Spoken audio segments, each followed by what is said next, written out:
Damage అదే పంచాయత్ రాజ్ కావచ్చు, ఆర్ఎండ్బి కావచ్చు, ఎంఏయుడి కావచ్చు, or any other departments, even schools కానీ, ఎలక్ట్రిసిటీ డిపార్ట్మెంట్, ఎనర్జీ డిపార్ట్మెంట్ వాళ్ళే కానీ, కొన్ని దగ్గర అంగన్వాడీలు కానీ, ఇట్లా గవర్నమెంట్ కూడా కొన్ని శిథిలావస్థకు వచ్చిన భవనాలు కానీ, వీటన్నిటిని క్షేత్రస్థాయిలో మీ జిల్లాలలో మీరు నివేదికలు తెప్పించుకోండి.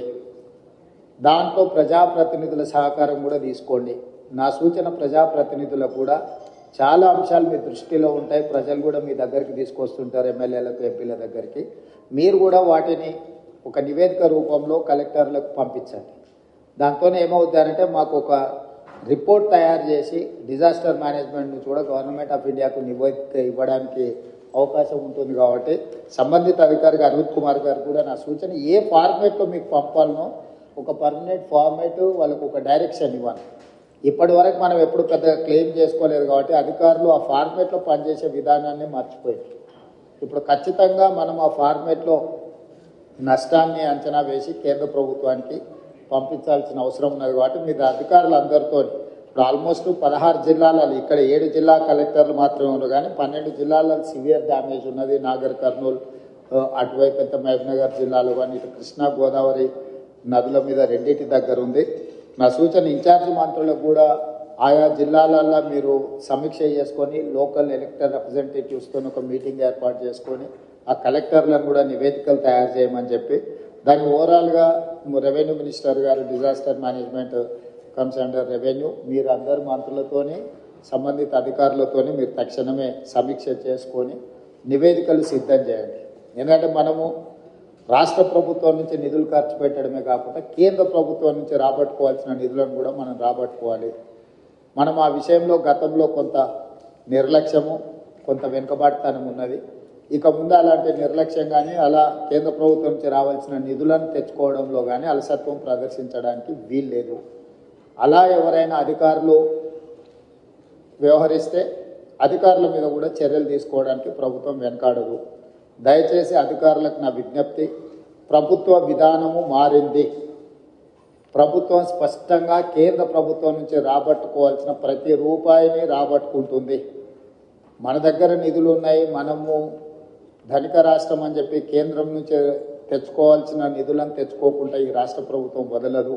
కాబట్టి ఎంత డ్యామేజ్ అయితే అంత కంప్లీట్గా అసెస్ చేయండి. బ్రిడ్జ్లు, అక్కడక్కడ లోకాజ్ వేలు, ఇప్పుడు చూస్తే 100 ఫీట్ రోడ్లే కొట్టుకొని పోయినాయి.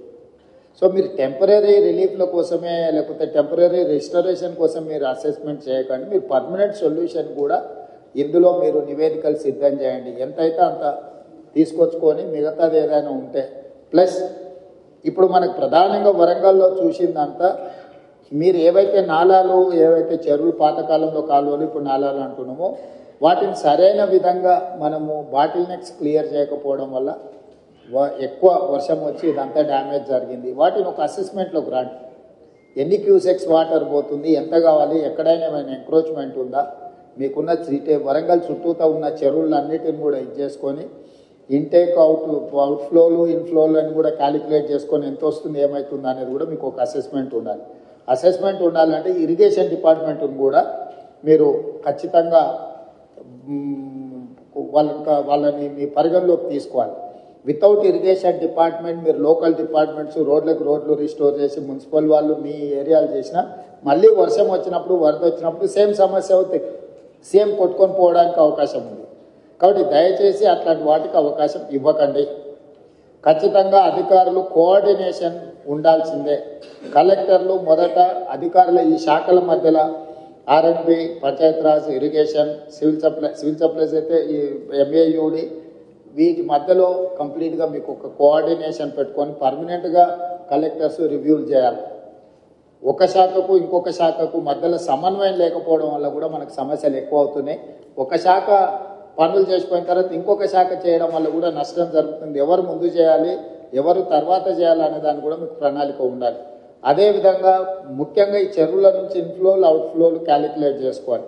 అదేవిధంగా సిటీలో ఎక్కడైతే ఎంక్రోచ్మెంట్స్ ఉన్నాయో, ఎక్కడైతే నాలాలు ఉన్నాయో చెరువులకు వెళ్ళడానికి, వాటిని ఎక్కడైతే బాటిల్ నెక్స్ కబ్జాలకు లోనైనో ఖచ్చితంగా కబ్జాలను తొలగించాల్సిందే. ఎంత వారున్నా ఎవరున్నా ఆ విషయంలో కఠినంగా వ్యవహరించాల్సిందే. కబ్జాలు పెట్టేటోళ్ళు 10 మంది ఉంటే ఈ 10 మంది వల్ల 10,000 ఇళ్ళు కాలనీలలో నీట మునుగుతున్నాయి. వాళ్ళు జీవితకాలం కష్టపడి సంపాదించిందంతా టీవీలు, ఫ్రిడ్జులు, మంచాలు, పిల్లల చదువులు, పిల్లల సర్టిఫికెట్లు, వాళ్ళ సంపద మొత్తం నీళ్ళలో మునుగుతుంది. మనం ఏమి ఇచ్చినా కూడా వాళ్ళకి అంత సహాయం చేయలేము. కాబట్టి దయచేసి ఈ విషయంలో అధికారులు స్పష్టతతో కూడుకున్న నిర్ణయాలు తీసుకొని ముందుకు వెళ్లాల్సిందే. ఇప్పుడు వరదలు తగ్గినాయి కాబట్టి ఇమ్మీడియట్గా పారిశుద్ధ్య కార్యక్రమాలు పనులను ముందు ఇమ్మీడియట్గా టేకప్ చేయండి. మొత్తం ఎక్కడెక్కడైతే చెత్త పేరుకుపోయిందో చెత్త క్లీన్ చేయడంతో పాటు శానిటేషన్ పనులను కూడా మీరు తక్షణమే అడ్రస్ చేయాలి. మెడికల్ అండ్ హెల్త్ వాళ్ళు కానీ మిగతా డిపార్ట్మెంట్లు అందరూ కూడా కోఆర్డినేషన్తో మీరు అందరు కలిసి ముందుకు వెళ్లాల్సిందే. వీటన్నిటి రిలేట్ ఏదైతే నివేదికలు ఉన్నాయో డిజాస్టర్ మేనేజ్మెంట్కి ఎప్పటికప్పుడు మీరు నివేదికలు పంపించండి. అదేవిధంగా గతంలోనే ప్రభుత్వం జీవోలు ఇచ్చింది. మనుషులు చచ్చిపోతే ఎవరు చచ్చిపోయినా 5 లక్షల రూపాయల నష్టపరిహారం ఇవ్వడానికి ప్రభుత్వం నిర్ణయం తీసుకున్నది. ఎక్కడెక్కడైతే హ్యూమన్ లాస్ ఉందో వాటన్నిటిని కూడా రికార్డ్ చేసి పోలీస్ అధికారులకు కూడా కమిషనర్స్ అండ్ పోలీస్ డిపార్ట్మెంట్ కూడా నేను ఇన్స్ట్రక్షన్స్ ఇస్తున్నా. అట్లా పోయిన వాళ్ళందరినీ ఇమ్మీడియట్గా ఎఫ్ఐఆర్ చేయండి.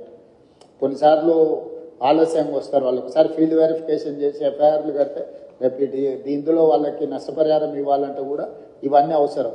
మీరు ప్రొసీజరల్ ల్యాప్సెస్ కూడా లేకుండా పోలీస్ అధికారులు కూడా వాళ్ళు ఎవరెవరు ఈ వరదలలో చనిపోయినరో తక్షణమే వాళ్ళ వివరాలన్నీ సేకరించి వెంబడే ఎఫ్ఐఆర్ కట్టి దానికి సంబంధించిన నివేదికలు ఇవ్వండి. అదేవిధంగా పశు సంపద ముఖ్యంగా మేకలు కానీ పశువులు కానీ, మేకలు ఇవి చచ్చిపోతే 5,000, ఆవులు బర్రెలు ఈ పెద్దవి ఏవైనా చచ్చిపోతే మనం 50,000 రూపాయలు ఇస్తున్నాం అంటున్నారు. సో 50,000 రూపాయలు ఇస్తున్నాం. వాటిని కూడా వెంబడే అంచనా వేసి ఏ ఒక్కరికి కూడా ఇబ్బంది జరగకుండా చూడండి. పంట నష్టం జరిగిన ప్రాంతాలలో చాలా వరకు పత్తి, వరి, చేతికొచ్చిన పంట నష్టము ఇవన్నీ కూడా జరిగినాయి కాబట్టి ఎకరాకు 10,000 రూపాయలు మనం రైతులకు పంట నష్టపరిహారం కూడా ఇవ్వాలనుకుంటున్నాం. తక్షణమే ఆ నీట మునిగిన పొలాలను ఇసుక మేటలు పేరుకున్న దగ్గర మనకు ఎన్ఆర్ఈజిఎస్లో స్పెషల్ ప్యాకేజెస్ ఉన్నాయి. ఆ ఇసుక మొత్తం తొలగించడానికి ఎకరాకు 10,000 కాదు ఎకరాకు 1,00,000 కూడా మనము ఎన్ఆర్ఈజిఎస్లో తీసుకోవచ్చు. కాబట్టి ఎన్ఆర్ఈజిఎస్కు సంబంధించిన పంచాయతీరాజ్ వాళ్ళు కూడా మీరు తక్షణమే దాని మీద దృష్టి పెట్టి అంచనాలు వేసి ఆ ఇసుక మేటలు పేరుకున్న రైతులను ఆదుకోవడానికి కూడా దానికి కావాల్సిన అంచనాలు చేయండి. అదేవిధంగా ఇంట్లో మునిగిన వాళ్ళు ఇంట్లో పోయిన వాళ్ళకు ప్రతి ఇంటికి మీరు అంచనా వేసి 15,000 రూపాయలు నష్టపరిహారం వాళ్ళకి ఇవ్వండి. అంటే ఇళ్ళకి నీళ్ళు వచ్చి వస్తువులు తడిచిపోయిన వాళ్ళకు వాళ్ళకి ఏమి ఇచ్చినా మనం సహాయం చేయలేం, కానీ కనీసం అట్లా పోయిన వాళ్ళకు ప్రతి ఇంటికి ఒక 15,000 రూపాయలు ఇవ్వడానికి అవసరమైన సహాయక చర్యలు చేపట్టండి.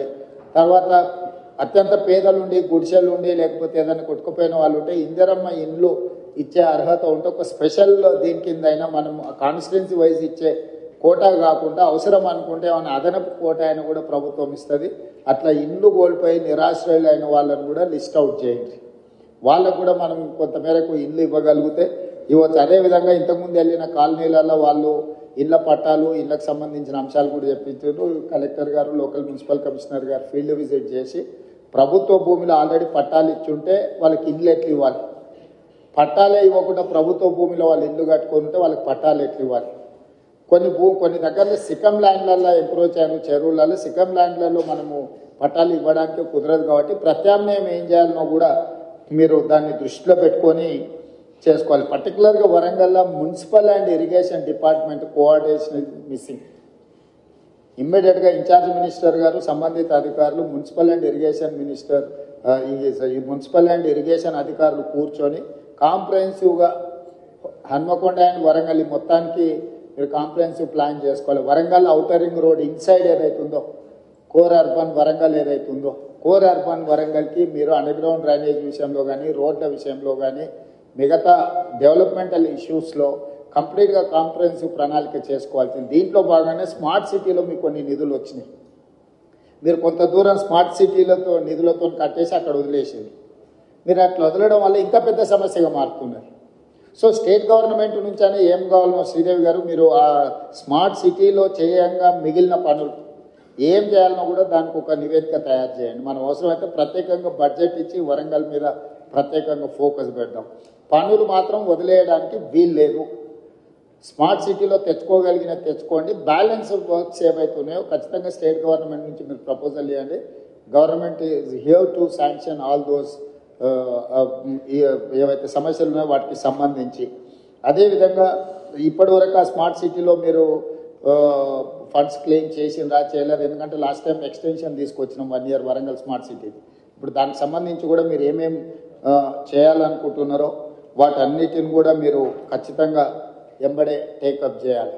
ఈ మీటింగ్ అయిన తర్వాత నేను ఫస్ట్ కలెక్టర్స్ రివ్యూ మీటింగ్ పెట్టుకోండి. డిపార్ట్మెంట్ హెడ్స్కి నేను సూచన ఏం చేస్తున్నా అంటే, head of the department, Panchayati Raj principal secretary, irrigation principal secretary, MAUD principal secretary, ఇక్కడ ఆల్మోస్ట్ అందరు ఉన్నారు. ఫస్ట్ మీ లెవెల్ ఒక రివ్యూ తీసుకొని గ్రౌండ్ లెవెల్ ఒక కోఆర్డినేషన్ ఆఫీసర్స్తో ఒక కోఆర్డినేషన్ ఆఫీసర్స్ కమిటీని ఇచ్చేసి వాళ్ళు కలిసి ఫీల్డ్ విజిట్ చేయాలి. కలెక్టర్లను కూడా అందులో భాగం చేసి కలెక్టర్ల ద్వారా నివేదికలు తయారు చేస్తే మనం ఏం ఫండ్స్ ఇవ్వడానికి ఉంటుందో మనకు స్పష్టత వస్తుంది. మీరు ఒక నివేదిక తయారు చేసుకున్నాక ఏ జిల్లాకు ఆ జిల్లా, ఫర్ ఎగ్జాంపుల్ వరంగల్ జిల్లా, ఉమ్మడి వరంగల్ జిల్లా ఇన్ఛార్జ్ మంత్రి గారు ప్రజాప్రతినిధులు అధికారులతో ఇమ్మీడియట్గా రివ్యూ తీసుకొని ఆ నివేదికలు తయారు చేస్తే గవర్నమెంట్ ఆఫ్ ఇండియా నుంచి ఫండ్స్ ఎట్లా తెచ్చుకోవాలా, స్టేట్ గవర్నమెంట్ నుంచి ఏం ఫండ్స్ ఇవ్వాలనేది రెండింటి మీద కూడా మేము క్లారిటీ ఇచ్చి దానికి కావాల్సిన నిధులు మంజూరు చేసే కార్యక్రమం తీసుకుంటాం. ఇక ముందు ఈ క్లౌడ్ బస్ట్ అనేది పర్మనెంట్. మీరు ఏదో ఈ ఒక్కసారి వచ్చింది దీన్ని టెంపరీగా మీరు అడ్రస్ చేద్దామని అనుకుంటే మీ తప్పు. పోయిన సంవత్సరం వచ్చింది, ఈ సంవత్సరం వచ్చింది. మీకు కోవిడ్ తర్వాత క్లైమేట్ చేంజెస్ జరిగినాయి. ఇంకా రెగ్యులర్గా మనం ఈ ప్రాబ్లం ఫేస్ చేసేది ఉంటుంది కాబట్టి ఈ ఇష్యూస్ని పర్మనెంట్గా ఎట్లా అడ్రస్ చేయాలనో మీ దగ్గర ప్రణాళిక ఉండాలి. అంటే రిసోర్సెస్ అంటే ఫండ్స్ రిసోర్సెస్ ఎట్లా మనం చేసుకోవాలి, యాక్షన్ ప్లాన్ ఎట్లా చేసుకోవాలి, మీ దగ్గర అందరి దగ్గర కూడా నివేదికలు పెట్టుకొని చేసుకోవాల్సిన అవసరం ఉంది. దీని మీద ప్రత్యేకంగా దృష్టి పెట్టండి. ఎవరైనా అధికారులు ఉన్న నెక్స్ట్ 10-15 days అన్ని సెలవులు రద్దు చేయండి. క్షేత్రస్థాయిలో నివేదికలు తయారు చేయండి. ప్రభుత్వం వైపు నుంచి మీకు పూర్తిగా సహకారం ఉంటుంది. ప్రజాప్రతినిధులు ఇచ్చే నివేదికలను కూడా పరిగణలోకి తీసుకోండి. ఫీల్డ్లో మీరు క్షేత్రస్థాయి నివేదికలు తెప్పించుకొని తక్షణం దీని మీద చర్యలు తీసుకోవడానికి అవసరమైన ప్రణాళికలు చేస్తే నేను మళ్ళీ అన్ని జిల్లా కలెక్టర్లతో హైదరాబాద్ స్థాయిలో నేను మళ్ళీ రివ్యూ తీసుకుంటాను. Aravind, next 1 week, after 1 week, ask them to come with reports.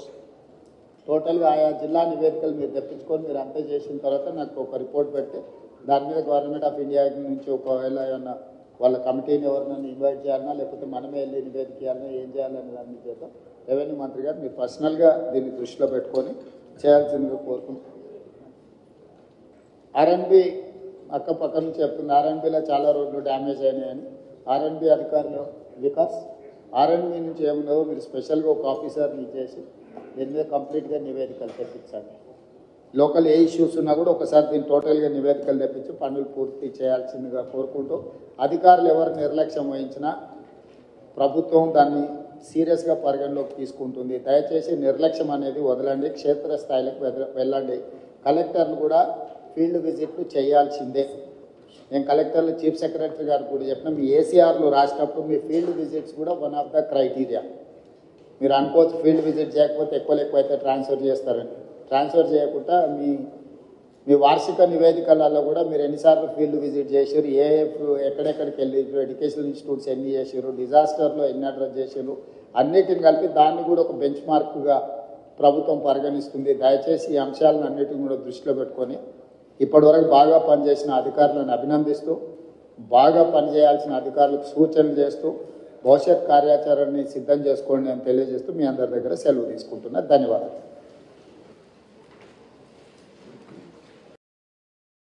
అటువైపు అయితే మహబూబ్నగర్ జిల్లాలో కానీ ఇటు కృష్ణా గోదావరి నదుల మీద రెండింటి దగ్గర ఉంది. నా సూచన ఇన్ఛార్జ్ మంత్రులకు కూడా ఆయా జిల్లాలలో మీరు సమీక్ష చేసుకొని లోకల్ ఎలక్టెడ్ రిప్రజెంటేటివ్స్తో ఒక మీటింగ్ ఏర్పాటు చేసుకొని ఆ కలెక్టర్లను కూడా నివేదికలు తయారు చేయమని చెప్పి, దాన్ని ఓవరాల్గా రెవెన్యూ మినిస్టర్ గారు disaster management comes under revenue, మీరు అందరు మంత్రులతోని సంబంధిత అధికారులతోని మీరు తక్షణమే సమీక్ష చేసుకొని నివేదికలు సిద్ధం చేయండి. ఎందుకంటే మనము రాష్ట్ర ప్రభుత్వం నుంచి నిధులు ఖర్చు పెట్టడమే కాకుండా కేంద్ర ప్రభుత్వం నుంచి రాబట్టుకోవాల్సిన నిధులను కూడా మనం రాబట్టుకోవాలి. మనం ఆ విషయంలో గతంలో కొంత నిర్లక్ష్యము, కొంత వెనుకబాటుతనం ఉన్నది. ఇక ముందు అలాంటి నిర్లక్ష్యం కానీ అలా కేంద్ర ప్రభుత్వం నుంచి రావాల్సిన నిధులను తెచ్చుకోవడంలో కానీ అలసత్వం ప్రదర్శించడానికి వీల్లేదు.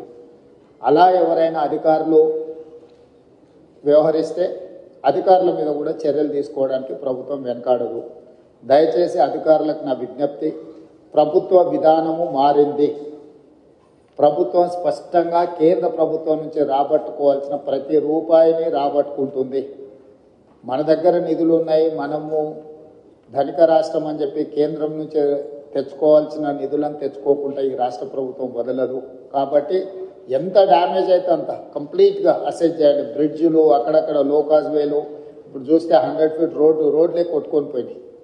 సో మీరు టెంపరీ రిలీఫ్ల కోసమే లేకపోతే టెంపరీ రిస్టరేషన్ కోసం మీరు అసెస్మెంట్ చేయకండి. మీరు పర్మనెంట్ సొల్యూషన్ కూడా ఇందులో మీరు నివేదికలు సిద్ధం చేయండి. ఎంతైతే అంత తీసుకొచ్చుకొని మిగతాది ఏదైనా ఉంటే ప్లస్ ఇప్పుడు మనకు ప్రధానంగా వరంగల్లో చూసిందంతా మీరు ఏవైతే నాలాలు ఏవైతే చెరువులు పాతకాలంలో కాలువలు ఇప్పుడు నాలాలు అంటున్నామో వాటిని సరైన విధంగా మనము బాటిల్ నెక్స్ క్లియర్ చేయకపోవడం వల్ల ఎక్కువ వర్షం వచ్చి ఇదంతా డ్యామేజ్ జరిగింది. వాటిని ఒక అసెస్మెంట్లోకి రండి.